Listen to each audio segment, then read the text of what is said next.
विस्तार की खबरों के और बढ़ने से पहले नजर डालते हैं आज की सुर्खियों पर। गिरिडीह में अचानक मौसम ने बदला मिजाज, झमाझम हुई बारिश, भीषण गर्मी से लोगों को मिली राहत। वृंदावन प्लेस में चैम्बर ऑफ कॉमर्स की हुई बैठक, राज्य सरकार के होल्डिंग टैक्स, कृषि कानून व बिजली समस्याओं पर जताया विरोध। और प्रकाश पुंज स्कूल में 10वीं के छात्रों को दी गई विदाई, शिक्षकों ने छात्रों के उज्जवल भविष्य की कामना।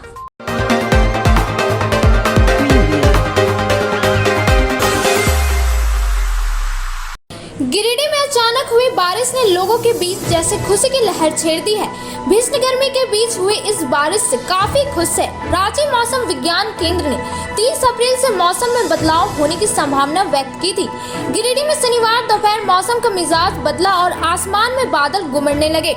इसके बाद तेज हवा के साथ बारिश के बाद मौसम सुहाना हो गया और लोगों को चिलचिलाती गर्मी से राहत मिली। पिछले 10 दिनों से गिरिडीह का अधिकतम तापमान 42 डिग्री सेल्सियस के आसपास था, लेकिन बारिश होने की वजह से तापमान में गिरावट दर्ज की गई है।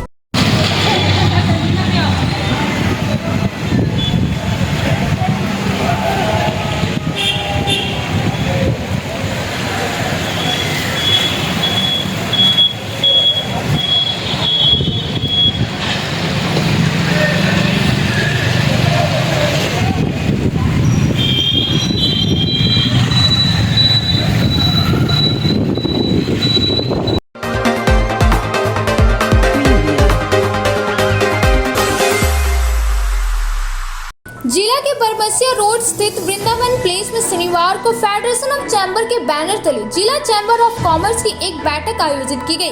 बैठक में वर्तमान कृषि मंत्री द्वारा लगाए गए नई विभिन्न कृषि कानून बिल, बिजली समस्या व होल्डिंग टैक्स को काला कानून बताते हुए सरकार पर जमकर निशाना साधा गया।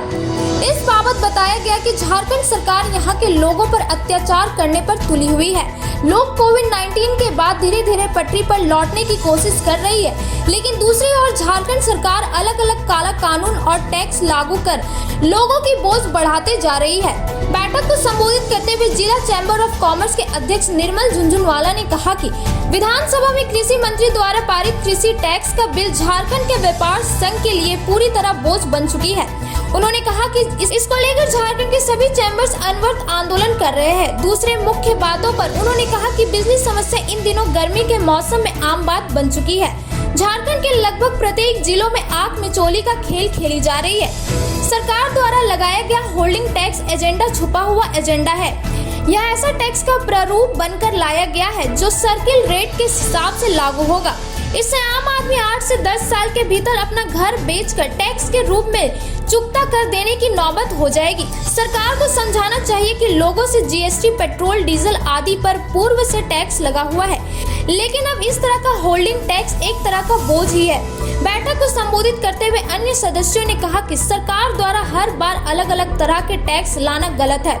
सदस्यों ने कहा कि सरकार को इस पर विचार करना चाहिए कि झारखंड के लोग ज्यादातर सुदूरवर्ती व गरीब क्षेत्रों से आते हैं। ऐसे में आज से ज्यादा टैक्स के रूप में खर्चा करना पड़ता है। मौके पर प्रदीप अग्रवाल उपाध्यक्ष, श्याम सुंदर सिंघानिया, खाद्यान्न व्यवसायी संघ, त्रिपुरी प्रसाद बक्सी व कई सदस्य मौजूद थे। 3 मुख्य बिंदुओं पर रखी गई थी। एक, जो झारखंड में कृषि टैक्स का बिल पारित हुआ है उसके बारे में, जिस पर चैम्बर, झारखंड के सभी चैम्बर अनवरत आंदोलन कर रहे हैं कि ये टैक्स वापस होना चाहिए, क्योंकि झारखंड एक खनिज प्रधान प्रदेश है। यहाँ कृषि क्षेत्र की कोई संभावना ही नहीं है। ये आंदोलन चल ही रहा है। एक दूसरा था बिजली समस्या के बारे में। तो बिजली की समस्या जो है, हमारे माननीय विधायक की मदद से जो है कम से कम गिरिडीह शहरी क्षेत्र में बिजली अच्छी मिल रही है। हम लोग उनको धन्यवाद करते हैं और वो जो प्रयास कर रहे हैं कि जल्दी ही डीवीसी का कमांड एरिया हो जाए और सब लोगों को डीवीसी से बिजली मिले। अगर ये हो जाता है तो सोने में सुहागा हो जाएगा। और तीसरा मुद्दा था जिसमें एक छुपा हुआ एजेंडा है, होल्डिंग टैक्स। ये होल्डिंग टैक्स एक ऐसा टैक्स का प्रारूप बना के लाया गया है कि जो सर्किल रेट के हिसाब से लागू होगा। इससे आप ये समझिए कि आम आदमी 8 से 10 साल के भीतर अपना घर बेच के सारी पूंजी जो है वो टैक्स के रूप में चुकता कर देगा। सरकार को इस चीज को समझना जरूरी है। हम सरकार को विभिन्न तरह के टैक्स देते हैं, आज जीएसटी का कलेक्शन 1.5 लाख करोड़ रुपया से ज्यादा का है। आज सरकार पेट्रोल और डीजल पर जो है अंधाधुंध कमाई कर रही है। सरकार को जो है इसमें सोचना पड़ेगा, इसमें व्यवहारिक निर्णय लेने पड़ेंगे। उनको जनप्रतिनिधियों के साथ आम आदमियों से जो है वार्ता करनी चाहिए, डिफरेंट चैम्बर ऑफ कॉमर्स से सामाजिक संगठनों के साथ वार्ता करनी चाहिए, फिर इस तरह के बिल पारित करने चाहिए। इतना ही मैं कहूंगा, धन्यवाद। आई है कि अब हमारे यहाँ होल्डिंग टैक्स लैंड के सर्किल रेट के आधार पर तय की जाएगी और जो रजिस्ट्री ऑफिस का जो रेट आता है हर वार्ड का अलग अलग, जो कि हर 2 ईयर्स पे वो रिवाइज। अभी हमारे गिरिडीह शहरी क्षेत्र में मैक्सिमम रेट वार्ड नंबर 17 का है, जो करीब 31 लाख रुपए डिसमिल के आसपास है। प्लस बिल्डिंग का जो यहाँ कॉस्ट है, रेसिडेंशियल पे 2255 रुपये का रेट है, कॉमर्शियल पे 2706 रुपये स्क्वायर फीट का रेट। अब अगर इस रेट पे अगर हर 2 ईयर्स पर अगर वो रिवाइज होगा तो उस पे हमारा रेसिडेंशियल में 0.075% एंड कॉमर्शियल में 0.15% का हमको एनुअल टैक्स देना पड़ेगा होल्डिंग के लिए। तो आप समझ सकते हैं कि हर 6-7 साल में ये रकम बढ़ के दुगनी हो जाएगी, जो हमारे लिए बहुत असुविधाजनक है। हर आदमी के मतलब टैक्स देने के लायक नहीं है। वो ज़मीन चाहे मेन रोड पे हो या चाहे वो महीना रोड की गली में हो या वो सतगलिया में, उसको एक रेट से आना पड़ जाएगा। अब आप समझ सकते हैं कि एक गरीब आदमी कितना टैक्स दे सकता है। इस पर गिरिडीह नगर निगम और सरकार एवं जनप्रतिनिधि को भी विचार करना चाहिए और इस रेट को मकान और एरिया और उसके लोकेशन के आधार पर होल्डिंग टैक्स को कायम करना चाहिए।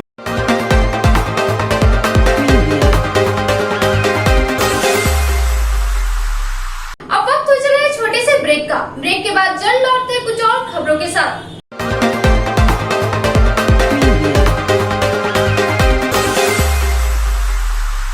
उत्कृष्ट शिक्षा, अद्भुत वातावरण, भव्य इमारत और हर क्षेत्र में उपलब्धियों की एक लंबी सूची।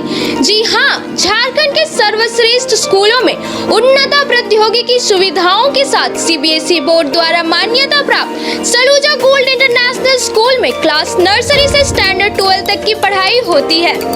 इस विद्यालय में highly qualified and professional teacher, top quality education, very cool environment, Apple education programme, modern science lab, math lab, robotics lab, seated out zone, computer classes, music classes, boarding and green campus, rich library, art in class, swimming classes, large playground for school, top classes, auditorium for cultural activity, साथ ही day boarding and hostel, ultra modern facility.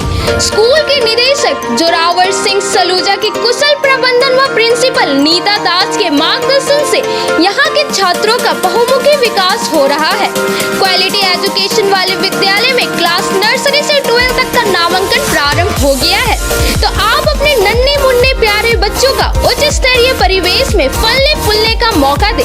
हमारा पता है Saluja gold international school, NH 114, Motileda, Giridih. Koldiya स्थित Kiran public school में नए सत्र के लिए नर्सरी से क्लास 12 तक का एडमिशन स्टार्ट हो गया है। सीबीएसई बोर्ड से एफिलिएटेड इस इंग्लिश मीडियम स्कूल में योग्य एवं अनुभवी शिक्षक, स्मार्ट क्लासेस, आधुनिक सुविधाओं से लैस, science lab, computer classes, rich library, Urdu में तालीम की व्यवस्था, dance classes, music classes, yoga classes, CCTV camera और RO water, large playground for sports and transport facility available है। साथ ही लड़कों के लिए हॉस्टल की व्यवस्था है। हॉस्टल में अनुशासित माहौल, साफ सफाई, पौष्टिक भोजन और स्पेशल कोचिंग क्लासेस की सुविधा है। जल्द नामांकन करवाए, स्थान सीमित है। हमारा पता किरण पब्लिक स्कूल, कोल्डिया, गिरिडीह।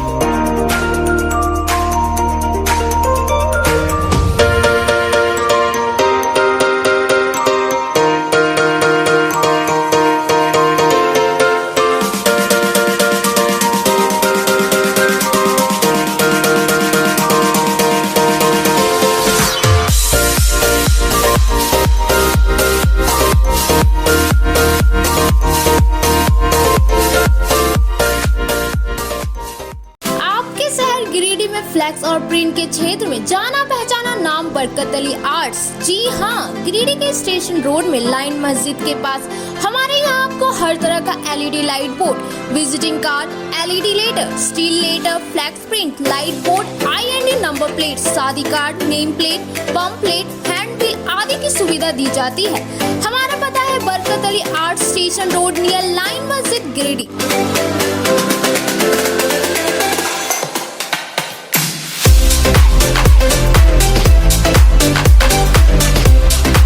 भारत के सबसे बड़े इलेक्ट्रिक बाइक निर्माता जॉय ई बाइक अब आपके शहर गिरिडीह में भारतीय ऑटो द्वारा लाया गया है, जिसमें सभी प्रकार के इलेक्ट्रिक स्कूटी और इलेक्ट्रिक बाइक सभी प्रकार के फाइनेंस और आसान किस्तों के साथ उपलब्ध है। तो देर किस बात की, ले आइए आपके घर बिना पेट्रोल से चलने वाली इलेक्ट्रिक स्कूटी और bike, fast charging, lithium ion battery के साथ 3 साल की वारंटी, किसी भी गाड़ी की खरीदारी पर एक हेलमेट और 2100 रुपए का गिफ्ट वॉचर फ्री। हमारा पता है गिरिडीह मेन रोड गोशाला मोहल्ला पचम्बा। हमारा दूसरा ब्रांच बेंगाबाद में भी खुल गया है।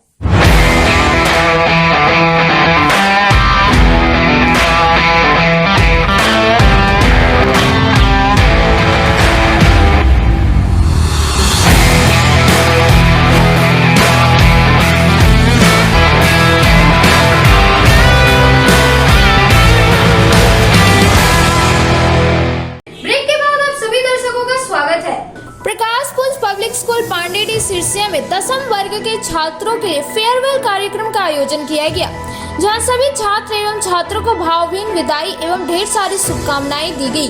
मौके पर प्रिंसिपल श्याम सुंदर प्रसाद वर्मा ने कहा कि छात्रगण अपने अपने माता पिता के सपनों एवं आन बान और शान के लिए विद्यालय ने एक बेहतर एवं कुशल मार्गदर्शन की भूमिका निभाई। जीवन में आने वाली मुसीबतों से लड़ने के लिए ज्ञान, विज्ञान, संस्कार, सेवा एवं शिक्षा को एक ताकत बनाने की आवश्यकता पर बल देने की बात कही। प्रिंसिपल ने कहा कि अब भारत की बारी है, जिसे हमें बड़े बड़े कीर्तिमान स्थापित करनी है।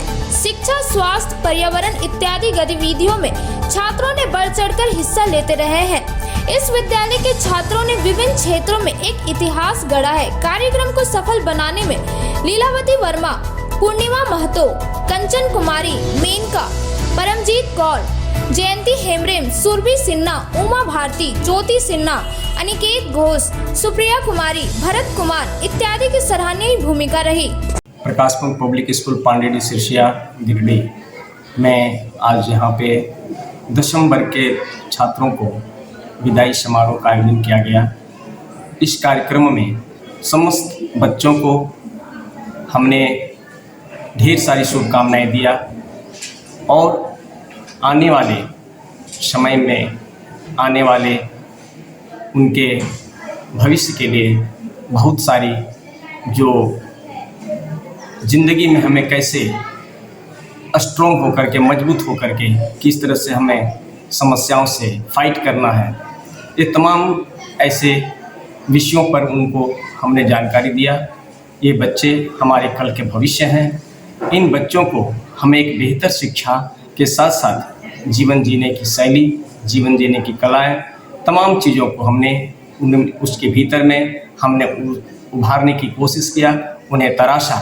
और हम ये आज कामना करते हैं कि ये बच्चे हमारे समाज के लिए, हमारे देश के लिए एक बेहतर नागरिक साबित होगा, सिद्ध होगा।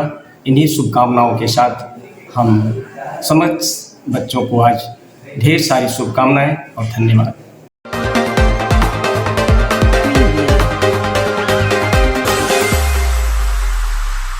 झारखंड में लू और भीषण गर्मी से लोगों की परेशानी बढ़ गई है। पारा 40 डिग्री के पार चला गया है। वहीं लू का कहर जारी है और बीते कुछ दिनों से पारा 40 डिग्री के पार जा रहा है। नगर निगम क्षेत्र के वार्ड नंबर 24 के नए मोहल्ले में लोग पानी के लिए परेशान हैं। लोगों का कहना है कि पानी के लिए कनेक्शन तो घर घर में दे दिया गया है, लेकिन पानी 3 महीने या 6 महीने में शायद कभी 1 बार या 2 बार के लिए आता है। इस भीषण गर्मी में जहां लोगों का हलक सूख रहा है, वहीं नल से हवा तक नहीं आती। इस पर वार्ड कमिश्नर भी कोई ध्यान नहीं देते और न ही नगर निगम प्रशासन ही इस और कभी ध्यान देते हैं। किसी तरीके से एक निजी घर के बोरिंग से पूरे मोहल्ले वाले काम चलाते हैं। वहीं मोहल्ले में कहने को 2 चापाकल है, लेकिन दोनों खराब पड़े हैं। मोहल्ले में लगभग 150 से अधिक परिवार रहते हैं। सभी रमजान के इस त्योहार में भी सबसे पहले सुबह उठकर पानी की तलाश शुरू कर देते हैं। जब पानी ही नहीं रहेगा तो फिर त्योहार कैसे? लोगों का कहना है कि कई बार जनप्रतिनिधि से भी गुहार लगाकर आई गई है, लेकिन इस पर कोई पहल नहीं हो पाई है। लोगों का कहना है कि अगर जल्द इस पर पहल नहीं होती है तो मोहल्ले वाले सड़क पर उतरेंगे। हम लोग 4 बार विधायक के पास गए, कागज लिख के दिए हैं, लेकिन कोई सुनवाई नहीं हुआ। हम लोग लास्ट में देखिए, ईद हम लोग का त्योहार है, हम लोग अपना ईद का सारा खर्चा बाद कर दिए, हटा दिए। अब बोरिंग करवाए हम लोग 13 आदमी मिल के, समझे यार। तो 13 आदमी के चलते 26 आदमी को पानी उससे हम लोग मिल रहा, सबको मिलेगा। 1 पॉइंट हम लोग निकाले हैं, जिससे जिसका घर में कनेक्शन नहीं है वो पानी भरेगा। तो बताइए, पर्व के टाइम में हम लोग ऐसा हाल है कि हम लोग अपना खर्चा छोड़ के, ईद का कपड़ा उपड़ा छोड़ कर हम लोग बोरिंग में पैसा फंसा दिए हैं। सब यहाँ मजदूर क्लास का आदमी है। और नली देखिए, ये हाल है नली का। होता है क्या चीज जरूरत पूरा अपना कम से कम दरवाजा पर जो है 10-20 घर, उसका तो हो रहा है। पूरा नया मोहल्ला का यही हाल है। यहाँ पे पूरा नया मोहल्ला में 150 घर है। बहुत परेशान है। आज 4 साल से परेशान हैं हम लोग पानी के लिए। सीसीएल भी पानी बंद हो जाता है और पानी नागार्जुन चलता है, 1 दिन चलता है तो 50 दिन बंद रहता है। अभी 3 महीना से बंद है, 4 महीना से। गर्मी में एक दिन पानी नहीं आया है, 1 दिन। जाके देखिए ना वहाँ पर ही। चलिए टंकी दिखा देंगे। चलिए ऊपर देखिए। कोई नहीं। वार्ड पर्सन का हम लोग बोलते बोलते थक गए, मगर वार्ड पर्सन सुनबे नहीं करता है। निगम से भी कोई नहीं आता है। कोई नहीं। हम लोग इसका बारे में एप्लीकेशन कितना बार हम लोग नगर पालिका में भी किए, रोजा रख के हम लोग नगर पालिका में दिए, कुछ सुनवाई नहीं हुआ।